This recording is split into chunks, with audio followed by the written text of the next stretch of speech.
Now, Karmelo Anthony has now been sentenced to 35 years in prison after being found guilty of murder in the fatal stabbing of Austin Metcalf at a Texas high school track meet.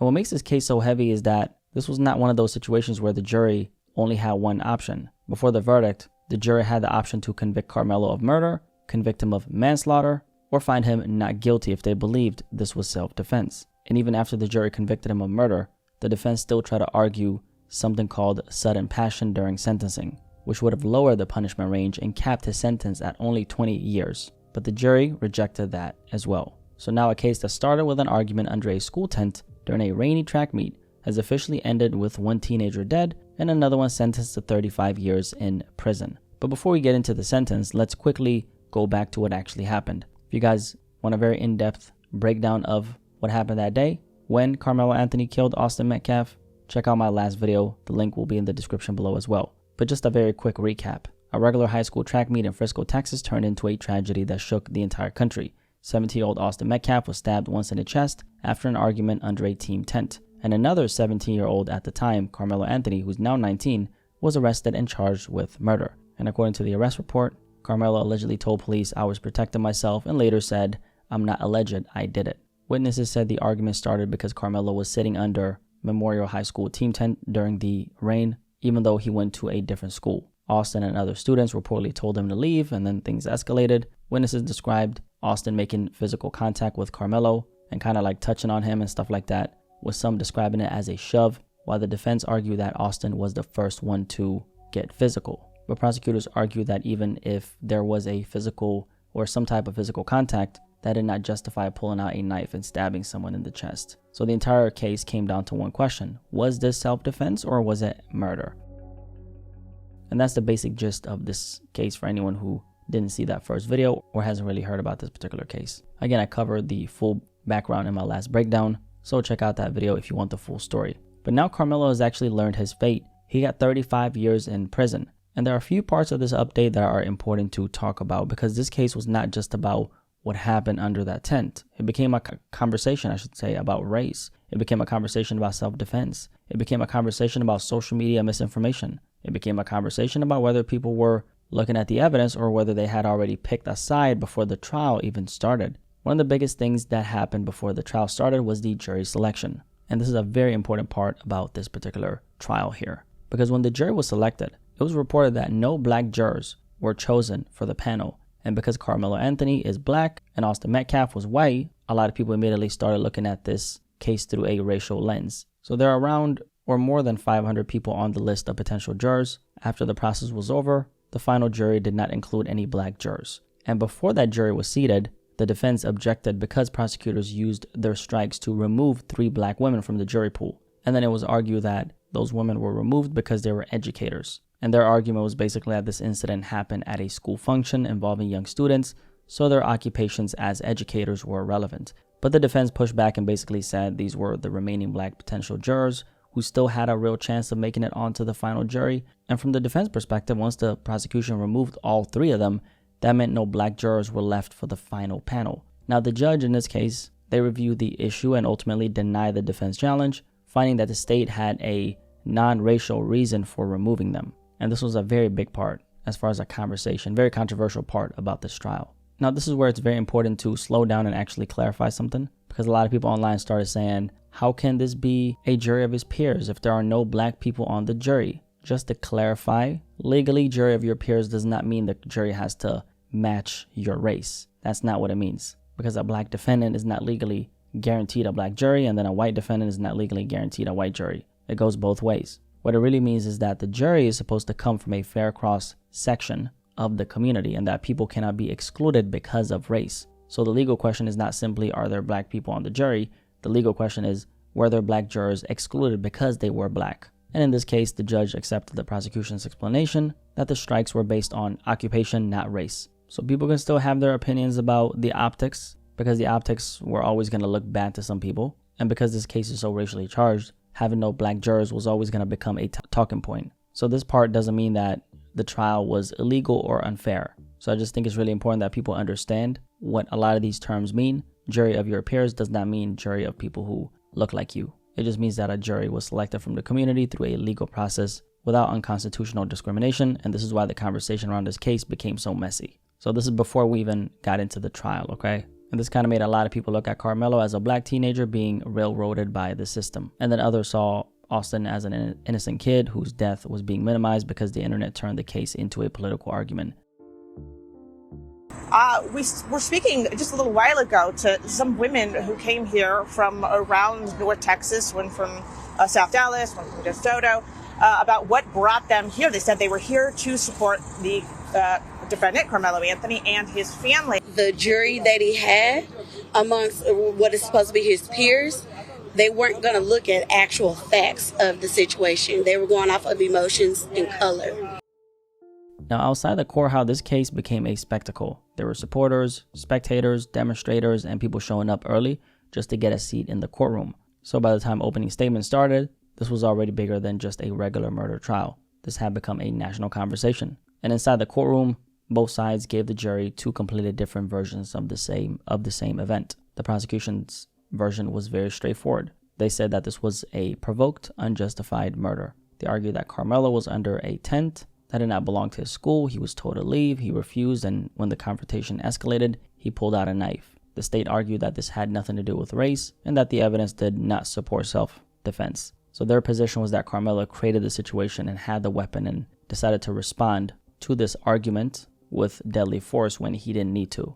And then they were basically saying that you cannot provoke someone, produce a knife, and then take a life. And that was the state's entire frame. Even if Austin touched him first, even if Austin shoved him, even if the situation got heated, the prosecution's argument was that a shove does not justify a stab to the chest. Now, the defense, of course, saw it completely different. Karmelo's attorney argued that there had been a lot of noise around the case and a lot of false information. He said that Karmelo went under the tent to get out of the rain, and then he also described Karmelo as a student who had a much smaller frame than Austin, and argued that Austin made the first physical contact. And that is true. Austin was the first person to touch him, right? And then they also said that Karmelo reacted in fear and chaos, and they were basically saying that Karmelo was put in a frightening situation. He made a split-second decision and acted in self-defense. So basically, it's the same story, just framed in a very different way, right? And the fact here at the end of the day is that there was an argument, there was a confrontation, there was physical contact, there were warning signs allegedly made, and then there were questions about who escalated it, right? At least from the defense perspective.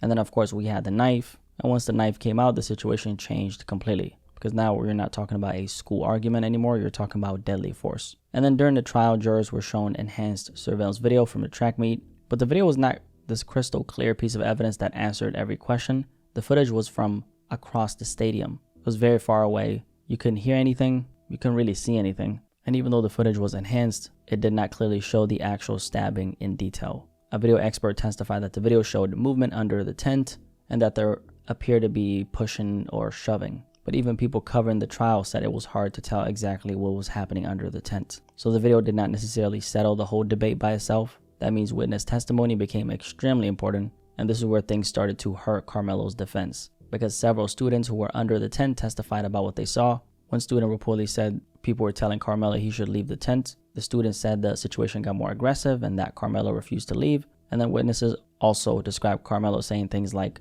"Touch me and you'll find out." And according to some testimony, Karmelo was asked to leave as many as 15 times. So that detail obviously matters because it speaks to the moment of escalation, or at least before. Because if the jury believed Karmelo had multiple chances to leave and he refused, that makes the self-defense argument much harder. Because self-defense is not just about whether somebody touched you first. It's also about whether your response was reasonable. And prosecutors lean into that. They also asked witnesses whether anyone tried to gang up on Karmelo. One witness reportedly said no. They asked whether Austin looked like he was trying to pick a fight. One witness reportedly said no. They asked whether Karmelo looked like he was trying to pick a fight. And then that witness reportedly said yes. Another witness said this did not look like self-defense to them and described Karmelo as the aggressor.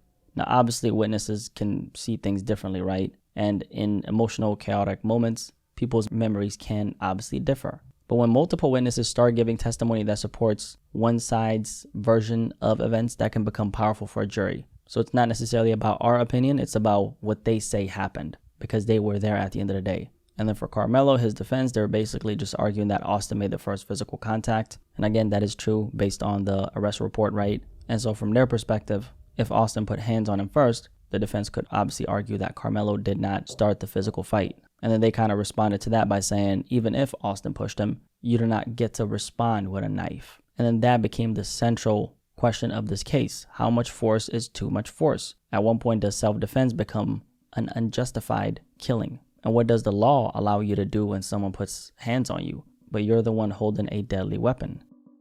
And then the testimony also addressed Austin's twin brother, Hunter. There had been a lot of speculation online about what role Hunter played in the confrontation. A lot of people were basically saying that Austin and Hunter, they were kind of like ganging up on Karmelo. And that's actually a very big narrative that a lot of people have taken as a fact. But according to reporting from the actual trial, witnesses said Hunter was on the other side of the tent, scrolling on his phone, and did not become involved until after Austin was stabbed. And of course that matters, because online a lot of people have been kind of building that narrative before the trial. And so when a lot of this testimony ended up coming out, a lot of those narratives did not hold up the same way.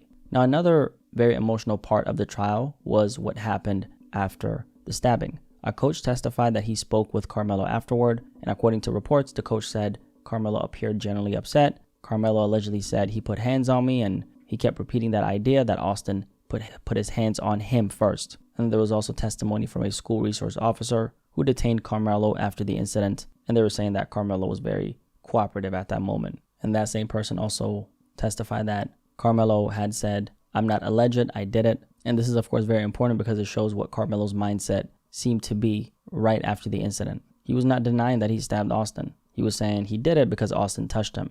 But that still left the jury with the same legal question. Was that enough to justify deadly force? I mean, this is the whole point, or this was the whole point of this trial. Was this justified, right? And clearly based on a verdict, the jury thought it was not. Another important part here was that Karmelo did not want to testify. So he didn't testify in this case, right? And legally, he had every right not to testify. Obviously, he doesn't have to take the stand. The prosecution cannot force him to testify, and the jury is not supposed to hold that against him. But practically, when your defense is built around your state of mind, fear, chaos, terror, split-second reaction, there's always a challenge if the jury never hears directly from you. And yes, your own defense can explain it. Witnesses can describe what they saw, even though a lot of those witnesses were not testifying in favor of Karmelo because of what they had seen, right? And of course, his lawyers can argue a bunch of things, but the jury never heard Karmelo personally explain what he felt in that moment. And honestly, maybe that could have helped him in this case. I don't really know, right? But if you're saying that you were afraid and you were protecting yourself, and the jury had seen you kind of like speak about those things and what you felt in the moment, honestly, I feel like that would have probably really helped his case. That's just what I think, right? Because he's saying that's what happened. But then again, that doesn't mean that he was wrong for not testifying. But I'm just surprised that if you're saying that that's what happened, then why would you not be on a stand testifying for what really happened if you thought you were justified? And in a self-defense case, I just feel like that absence can definitely be felt, because a big part is about what the defendant, the person being accused of the particular crime, reasonably believed in that moment. I was really fearing for my life, and so that's why I did this. And that's when a lot of the emotion that's going to come from that particular person can affect what the jury actually thinks. So of course the jury, since they did not hear it from Karmelo himself, they were left to piece together everything just based on the information they had. Now, interestingly enough, the judge allowed the jury to consider manslaughter as a lesser option, so they didn't only have to choose between murder and not guilty. They could have said, we do not fully believe this was self-defense, but we also don't think this was murder. So that would have been manslaughter, right? And that would have carried a much lower punishment range. So for Karmelo, that was a major opportunity. If they wanted to compromise, manslaughter was sitting right there, but they didn't take it. After deliberating, the jury found Karmelo guilty of murder. That was the first major blow. So at this point, the self-defense argument had failed. They rejected the manslaughter option, and Karmelo was now facing the punishment range for murder. But the case was still not over, because after the guilty verdict, the trial moved into the sentencing phase. And this is where the defense had one major argument, and that argument is called sudden passion.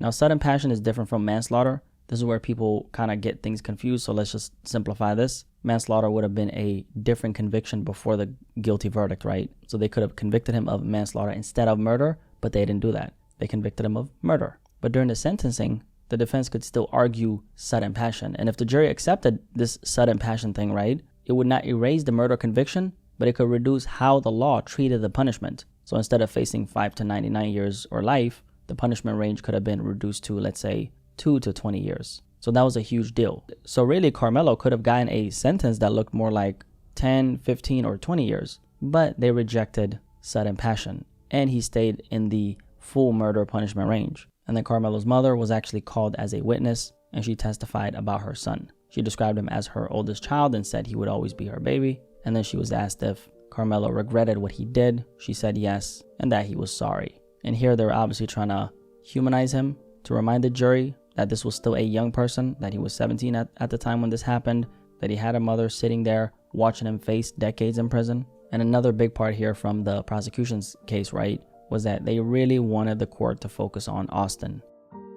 They reminded them that Austin was a son and a brother, and that he had a family that he was never ever going to be able to see again. And they were never going to be able to see him, right? And then they talked about things like he would never get to graduate, fall in love, grow up, or live out the rest of his life because his life was taken from him. And that is a very powerful argument in sentencing. I mean, the fact that his life ended at 17 years old is tragic, right? Now, after about 2.5 hours of deliberation, the jury came back with the sentence, 35 years in prison. And that number says a lot because the jury did not give him the minimum. They did not give him 5 years. They didn't give him 10 years. They didn't accept sudden passion and cap it at 20.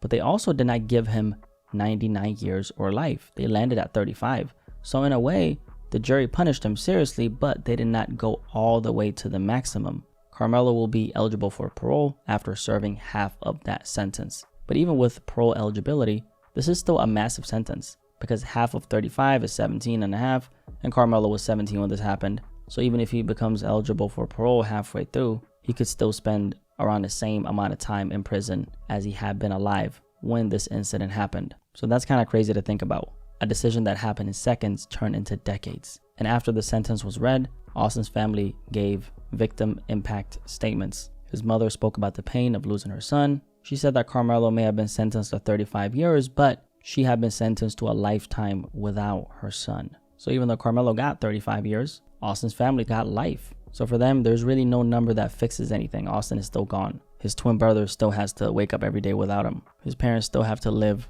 with that empty room, those memories, and all the things he never got to become. And I feel like this is the part that a lot of times people forget when they turn cases like this into internet arguments. I really don't think this is a race war. That's just my opinion, right? This is a real life tragedy that should have never happened. And at the same time, Karmelo's family also has to live with the fact that their son is now going to prison for decades for the decisions he made. So now they have to watch him enter the prison system as a young man with a 35-year prison sentence. And that's why this case is tragic all around. I mean, nobody won here. Austin's family did not win. Karmelo's family did not win.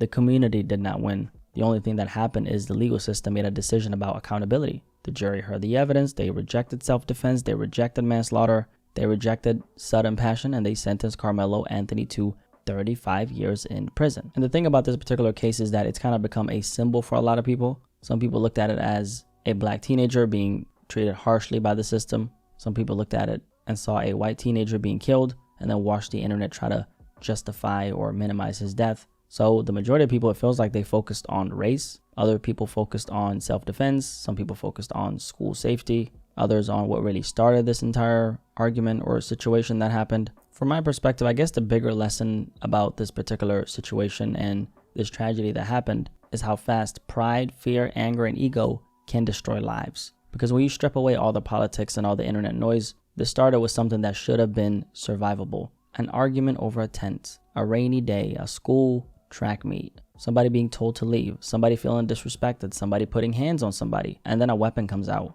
This is the line that changed everything, right? Once that knife comes out, it's no longer a regular teenage argument. And now one teenager is dead.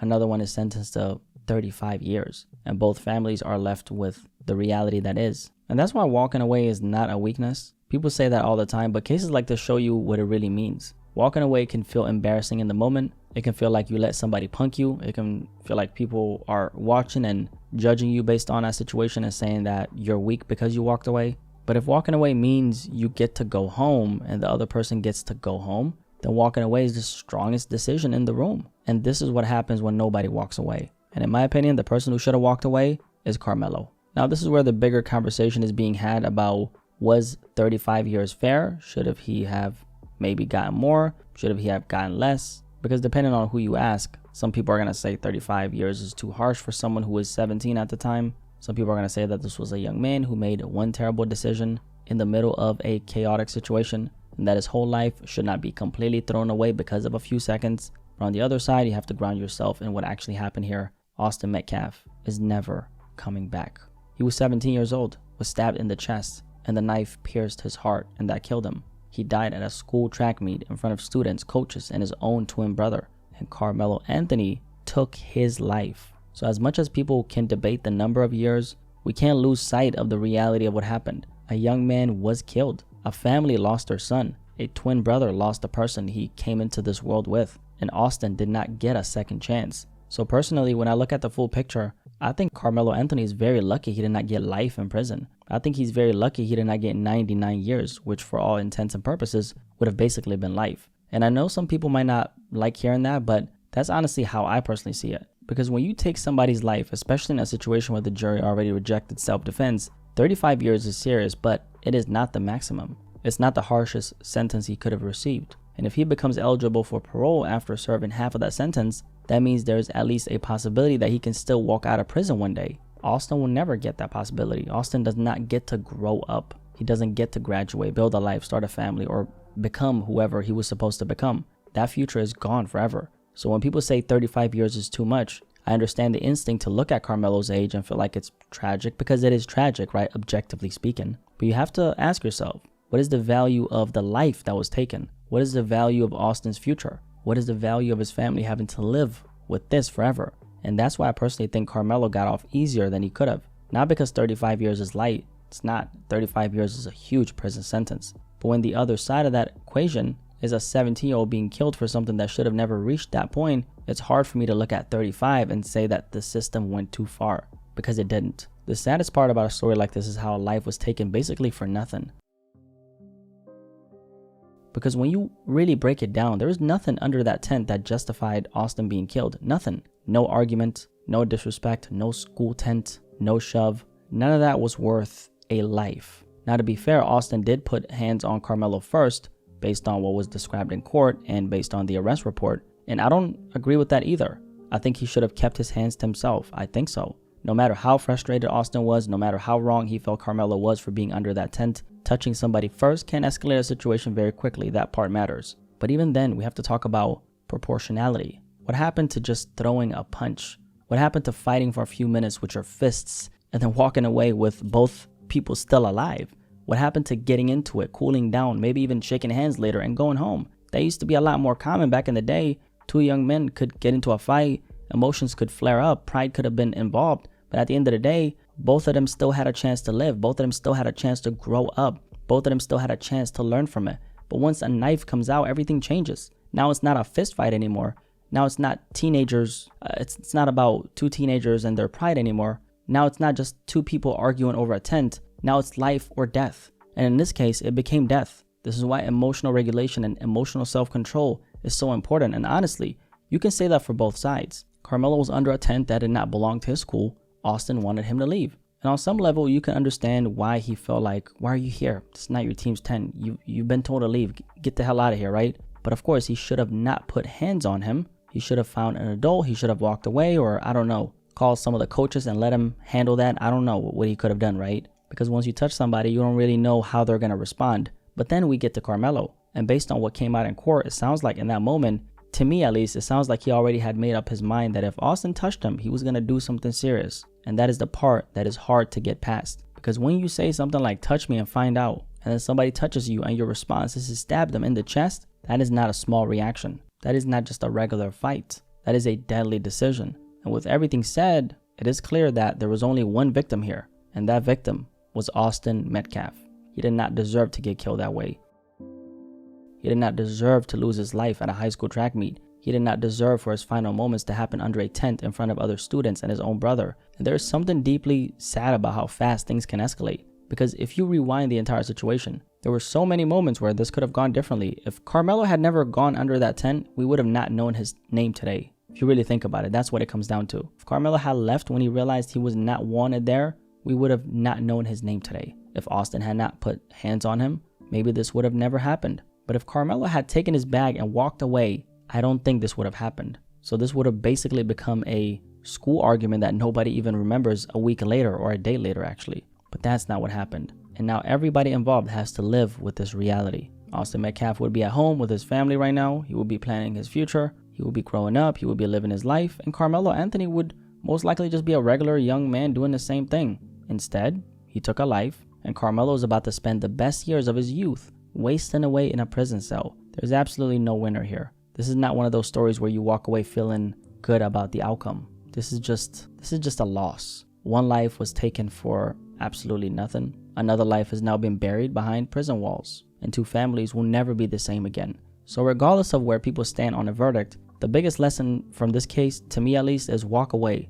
Control your emotions. Don't let pride, anger, fear, or disrespect push you into a decision that can never be undone. Because one moment can become 35 years of your life. 35.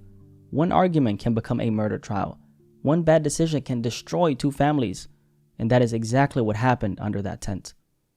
You guys let me know what you think about this video, and I'll catch you guys in the next one. Peace, I'm out.